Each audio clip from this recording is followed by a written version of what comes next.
Hello, it's Dianne at Minerva. I hope you're all having a wonderful week. And today I'm going to share a sew along for this new look pattern. So it's for this beautiful top and we're going to be making version A right here. And what we're going to be using today is a Minerva exclusive range viscose challis. And this particular one is called Proud Plumage. As you can see, it's got a beautiful selection of violet, lavender, turquoise, a lovely bright amber there. The colours go really well together and it does actually look like a feathery design on it. It's going to make a beautiful top. And everything that you need today will be tagged below. So you'll have everything you need to get started. So before we begin, wash and prepare your fabric as you would normally. This ensures any shrinkage occurs now and not later on. And then when you've done that, we're going to take our pattern and a tape measure, locate your sizing on the back, and when you're ready, we're going to go and cut our pattern pieces together. So let's go and do that now. So here are our pattern pieces for our top. So this is your front piece. You're going to cut two pieces. This is a straight grain going this way. You're going to mark these points here, these circles, for the gather. The circles here, the notches all the way around, and you lengthen or shorten at these double lines here. This is the back. Again, you're going to cut two pieces. This is a straight grain. Mark your circles, your notches, and lengthen or shorten at this point. Here we have your sleeve pieces for view A. You're going to cut two pieces. This is a straight grain. Mark these points here for the gather points, the notches, and again lengthen or shorten at this point here. You also have buttonhole markings here at the bottom of the sleeve. Here we have your sleeve drawstring for views A and D. You're going to cut two pieces and you cut this on the cross grain, so on the bias. So make a note of this marking here when you place your pattern pieces on. And then this is the neck binding and loop for A and D. Again, you're going to cut two on the bias and make a note of your circles. Now we're ready to begin making our top. So first of all, you want to wind half of your thread onto your machine spool and check your machine needle is sharp. So I'm using a universal, a standard size 70 today on this viscose challis.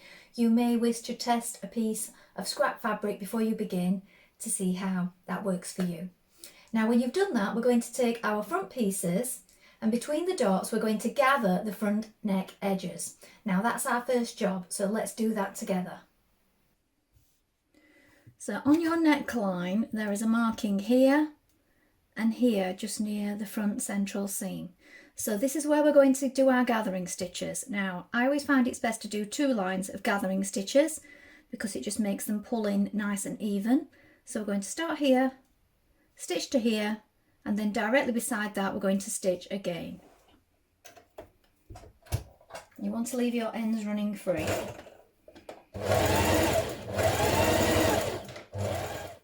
And then again, directly beside it.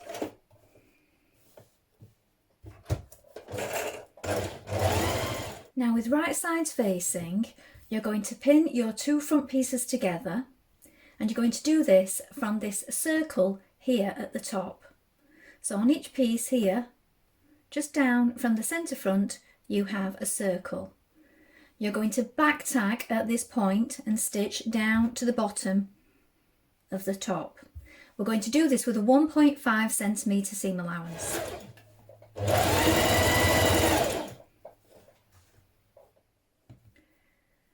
Now press back 1.5 at the top neck edge which you have not stitched, and then press back 6mm into this.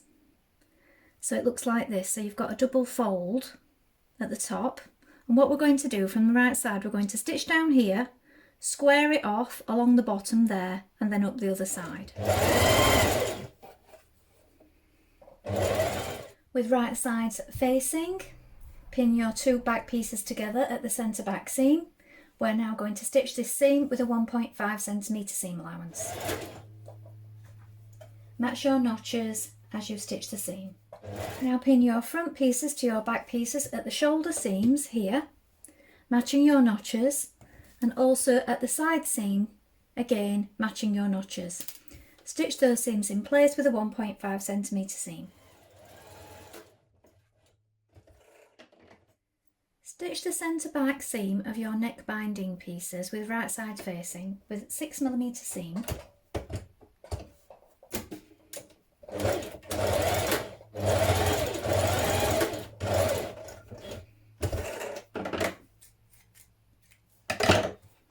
Now you're going to pin this to your neck edge, matching your centre back, your shoulder points with the marked circles, and also the marked points here and here, which are going to go between your gathering stitches. You're then going to pull up your gathering stitches on your top to fit.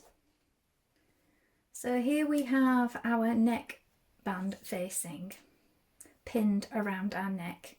Now, as you can see here, from this point, we had a little circle here, and this bit hangs over the edge. Then we have our two markings here and here where we've pulled our gathering stitches.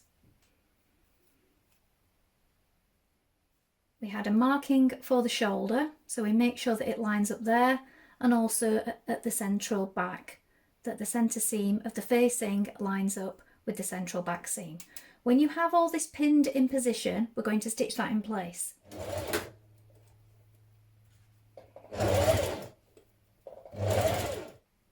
Now when you've stitched your neck binding in place, you're going to press it out flat like this, then press back 6mm here, all the way along the edge.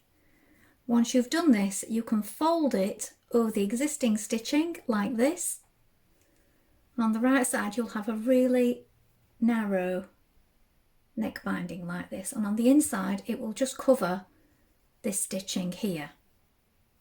Now you can do this by machine, or if you prefer, you could slip stitch that by hand on the inside. On the right side, when you stitch this, it's going to create this loop here, which we're going to fold back to the inside and stitch down like this to create this loop.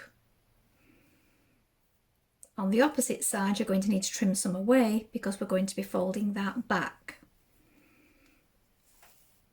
to make the neat edge here where your button will go.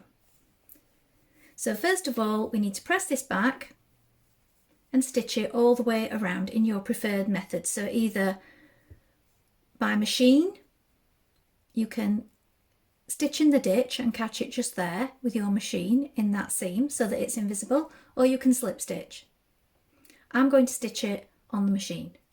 Now we're going to take our sleeve pieces, and on the bottom of each sleeve we're going to be creating 2 buttonholes. So on the back, where marked, you want to iron a piece of fusible interfacing just here, and here are my 2 markings for my buttonholes.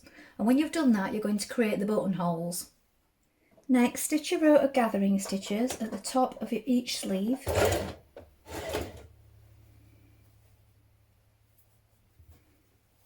Now stitch the underarm seam of your sleeve. Now at the bottom of your sleeve, press up 6mm, then press it up again to form this casing. So we're going to stitch this in place, and this will form our casing ready to thread our ties through.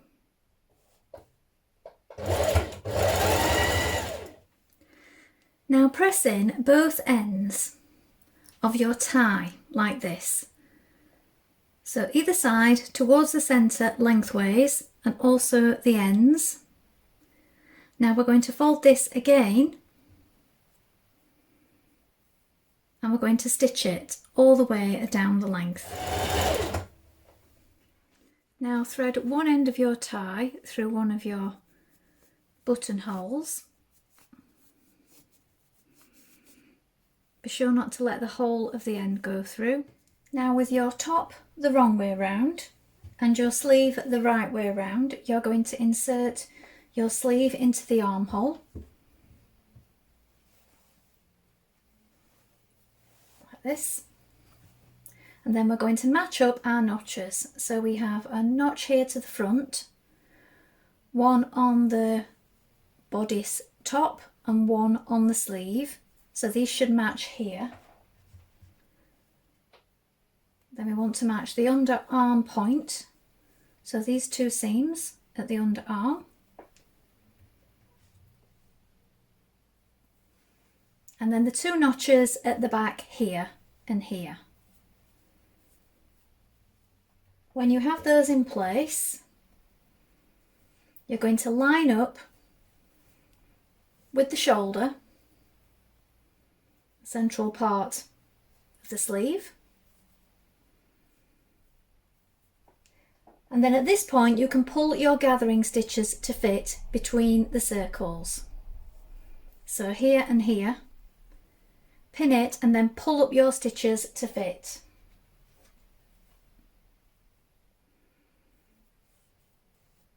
Distributing the fullness evenly.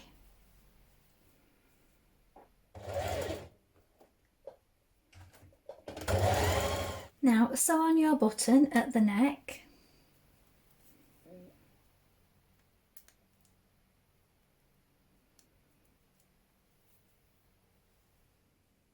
Now finally press under and hem the bottom of your top. Well, I hope you've enjoyed sewing along with me today. I think this has made a beautiful top and I really like the sleeve details. I think the gathers at the sleeve here with the tie and also the soft gathers at the top really give it something extra. Please let us know how you get on, and if you've made this pattern before, remember to include any photographs. We always love to see what you've been making. You can also take a look at the Minerva Craft Club to get 10% off all your orders for a whole year and create a free account with us to share all your makes with like-minded sewers from all over the world. Why not try this again in a different fabric? You could try any of the other versions. There's lots of different sleeve variations. You could also add contrasting trim. Why not try it in a linen, a gauze, a cotton, maybe a rayon? Remember to like and follow Minerva to get more video content like this every week. And I hope to be back soon with another sew along for you. If you like what I'm wearing today, this is another one of our viscose challis fabrics, another Minerva exclusive, and I will share this and the pattern for what I'm wearing below. Thank you so much for watching today. Bye for now.